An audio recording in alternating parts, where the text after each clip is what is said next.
Welcome to the Discourse Analyzer AI Toolkit, where articles come alive. You're listening to the audio version of our article. For the full text and an interactive experience, check out the link in the description below. Interact with any selection using our AI assistant to enhance your understanding. Let's explore.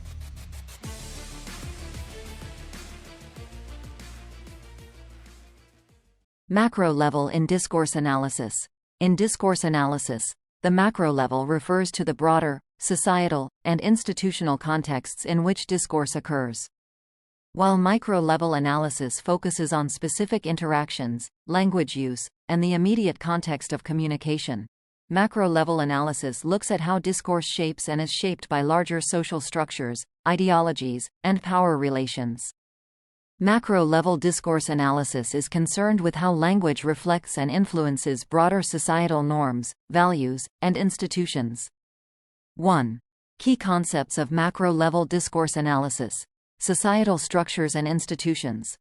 The influence of social institutions on discourse. At the macro level, discourse is analyzed in relation to the broader social structures and institutions within which it operates. This includes institutions such as the media, government, education, religion, and the legal system.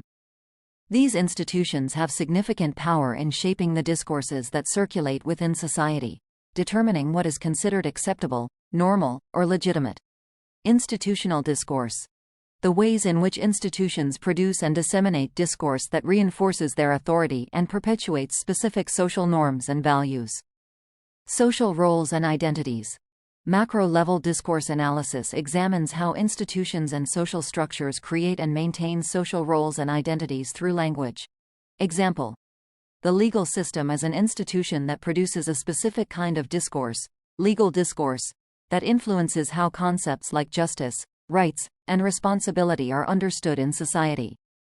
Legal documents, court rulings, and legal education all contribute to shaping the broader societal understanding of these concepts. Ideologies and power relations. The role of ideology in shaping discourse.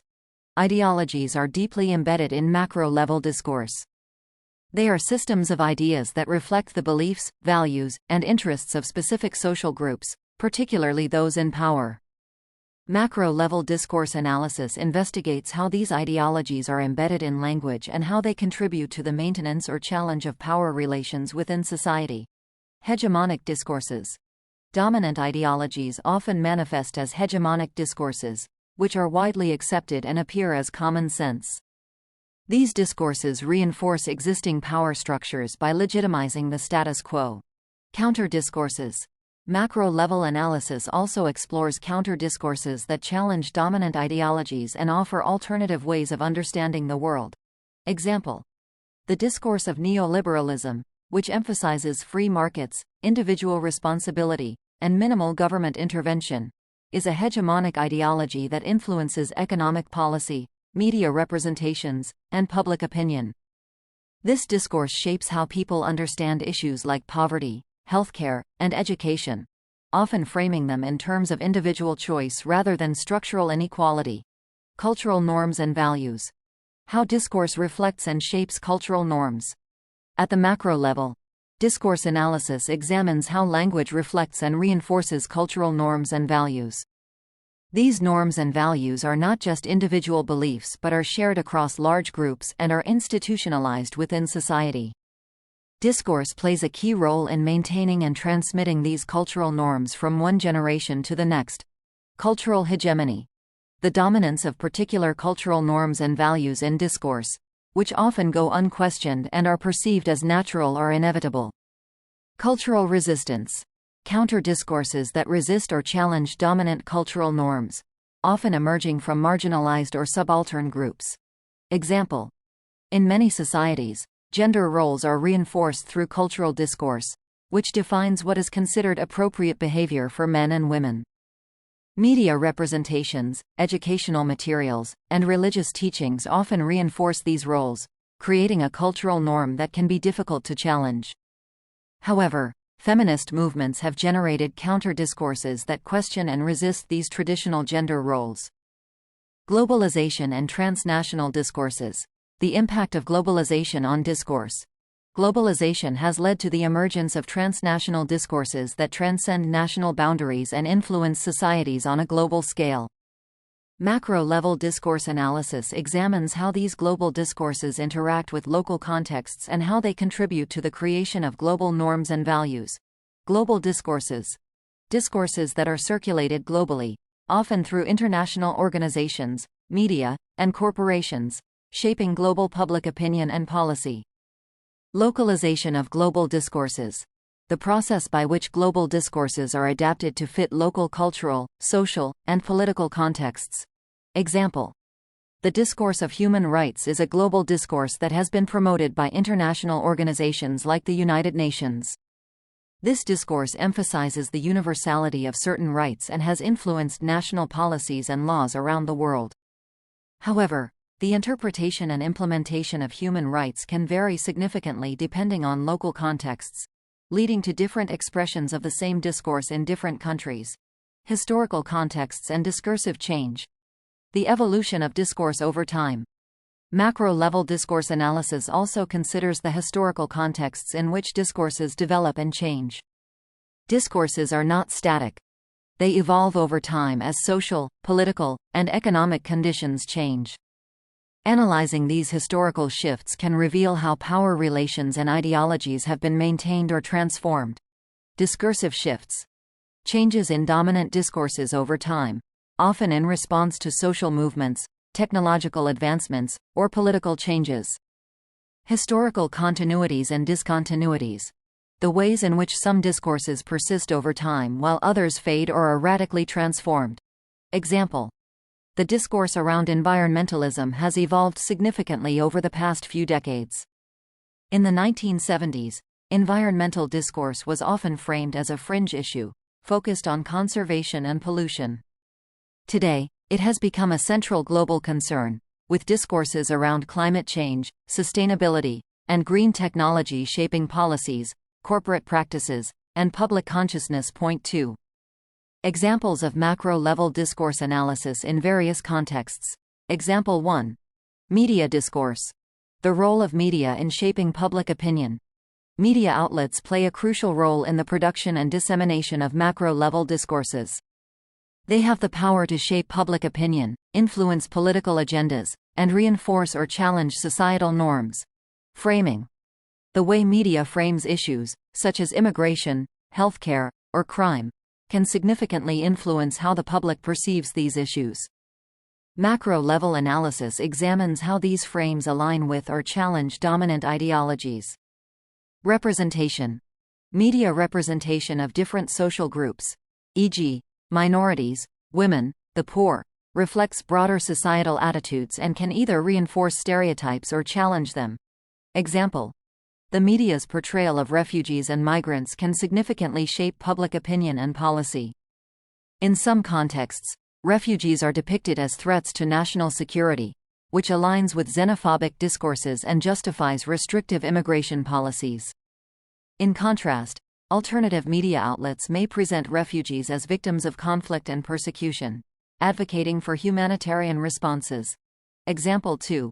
Political discourse. The influence of political institutions on discourse. Political institutions, such as governments, political parties, and international organizations, produce discourses that shape national and global policies. These discourses reflect and reinforce the power dynamics within and between nations. Policy discourse. The language used in policy documents, speeches, and debates reflects the ideologies and priorities of those in power. Macro-level analysis examines how these discourses shape public policy and national identity. National narratives. Political discourse often involves the construction of national narratives that define a country's identity, values, and place in the world. Example: the discourse of war on terror has been a dominant political discourse in the United States and other countries since the early 2000s. This discourse frames global conflicts in terms of good versus evil, justifying military interventions, surveillance measures, and changes in civil liberties. It reflects and reinforces a particular view of national security and global politics. Example 3. Educational discourse. The role of education in reproducing social norms. Educational institutions are key sites for the production and reproduction of macro-level discourses. The curriculum, pedagogy, and institutional policies all contribute to shaping societal norms, values, and identities. Curriculum and ideology.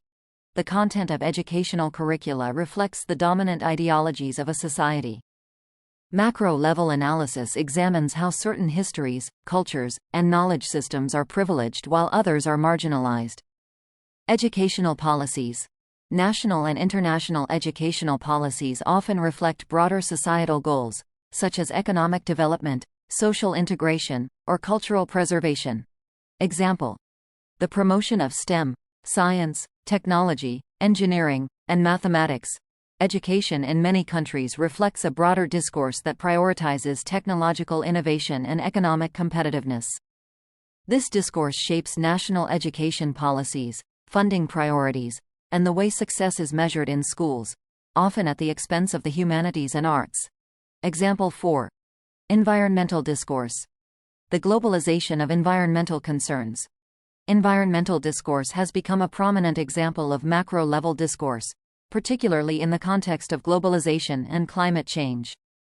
This discourse involves a range of actors, including governments, international organizations, NGOs, and corporations, each promoting different visions of sustainability and environmental responsibility.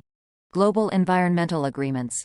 International agreements like the Paris Agreement are shaped by macro-level discourses on climate change and sustainability. These discourses reflect global power dynamics and influence national policies and corporate practices. Sustainability narratives. The discourse of sustainability has become a dominant framework for discussing environmental issues, emphasizing the need to balance economic development, social equity, and environmental protection. Example: the concept of carbon footprint is a product of environmental discourse that has gained global prominence. It encourages individuals and organizations to measure and reduce their carbon emissions, reflecting a broader discourse that frames climate change as a problem of individual responsibility as well as systemic change. Conclusion: macro-level discourse analysis is essential for understanding how language shapes and is shaped by broader social, political, and cultural contexts. By examining discourses at this level, analysts can uncover the ways in which societal structures, ideologies, and power relations influence the production and dissemination of knowledge. Whether in the media, politics, education, or environmental policy, macro-level discourses play a crucial role in shaping public opinion, reinforcing or challenging social norms, and driving societal change. Understanding these dynamics allows for a deeper insight into how discourse operates on a large scale, influencing not just individual interactions but entire societies. Frequently asked questions. What is the macro level in discourse analysis?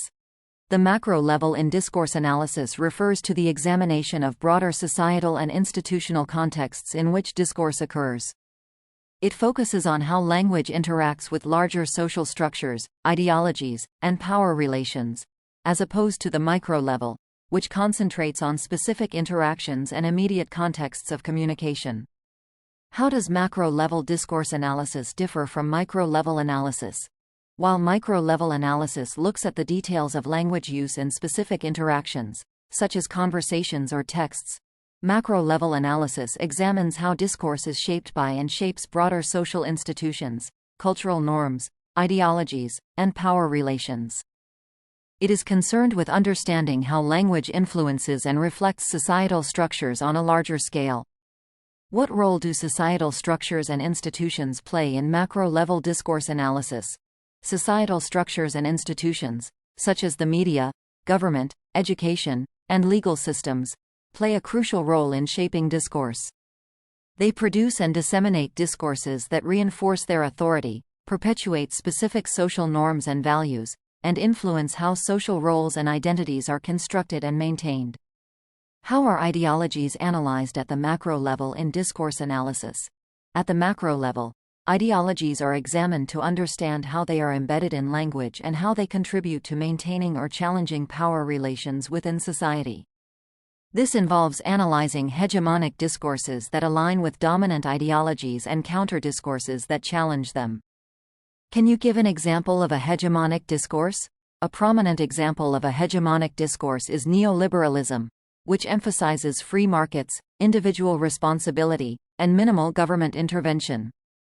This discourse influences economic policy, media representations, and public opinion, shaping how issues like poverty, healthcare, and education are understood.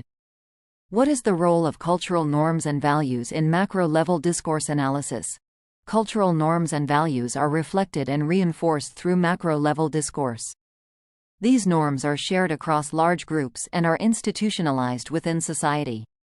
Discourse plays a key role in maintaining and transmitting these norms, often reinforcing cultural hegemony or, alternatively, fostering cultural resistance.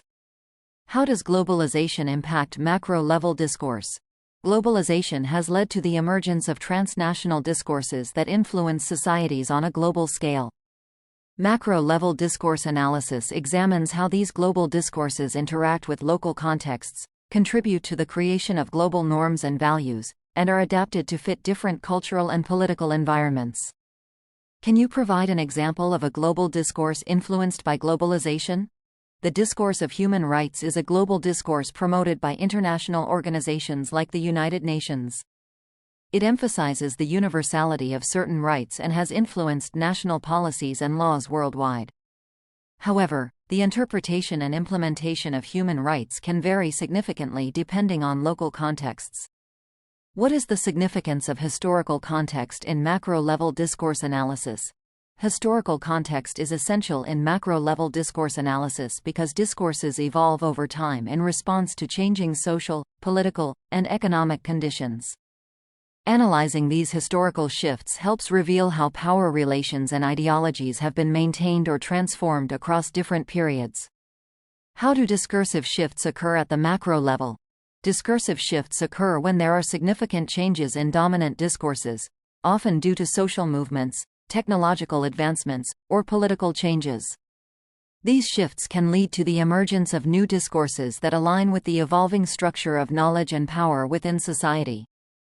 Can you give an example of a discursive shift? The discourse around environmentalism has shifted significantly over the past few decades. In the 1970s, environmental concerns were often seen as fringe issues. Today, environmental discourse has become central to global discussions, with issues like climate change and sustainability shaping policies, corporate practices, and public consciousness. How do media discourses function at the macro level?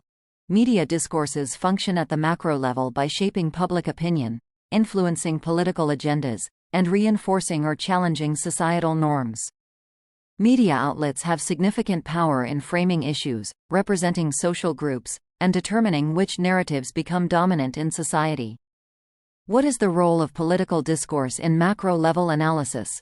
Political discourse at the macro level involves the language and narratives produced by political institutions, such as governments, political parties, and international organizations.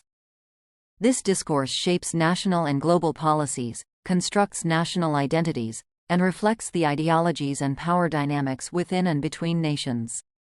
How does educational discourse reflect macro-level structures? Educational discourse reflects macro-level structures by shaping societal norms, values, and identities through curricula, pedagogy, and institutional policies.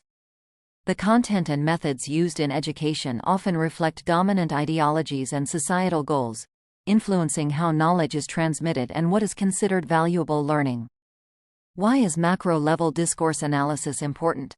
Macro-level discourse analysis is important because it helps to uncover how language interacts with and influences broader social, political, and cultural contexts. By examining discourses at this level, analysts can understand how societal structures, ideologies, and power relations shape the production and dissemination of knowledge, reinforce or challenge social norms, and drive societal change.